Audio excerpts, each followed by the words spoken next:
Today from r/JustNoMother-in-law. Ex-mother-in-law called CPS on me. My daughter is 23. For context, by the end, the marriage between my ex and I turned incredibly toxic, mostly because of how involved my mother-in-law was in our relationship. My daughter was 14 when we separated, 15 when we divorced, and our court system permitted her to choose where she wanted to live.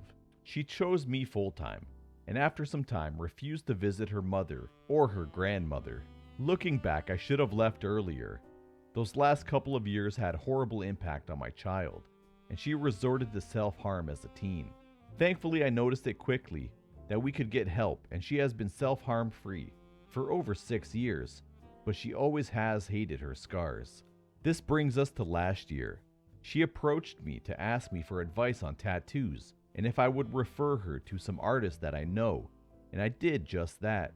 She got a beautiful piece done which covers up everything she wanted to cover up. She was really excited and posted about it on social media. Maybe a week after her tattoo was done, there was a knock on the door from a social worker. My daughter opened the door. The worker asked if I lived in that house, and he asked to be let in to talk about some accusations that were filed against me. We sat down and he asked us where my daughter was. I pointed at her. No, he is looking for my 17-year-old daughter. I don't have a 17-year-old daughter. Daughter pulls out her ID to show her her name. We look confused. He looks confused. It took us a bit to figure out that the accusation that said I forced my 17-year-old daughter to get a tattoo of my own face without permission from the other parent was really about a 23-year-old getting a tattoo on her own. Poor worker is incredibly embarrassed and leaves. At this point, we have no clue who made the accusation, but there's a pretty limited pool of suspects that shrinks to one after ex-mother-in-law goes on social media rant about men not knowing how to raise children right.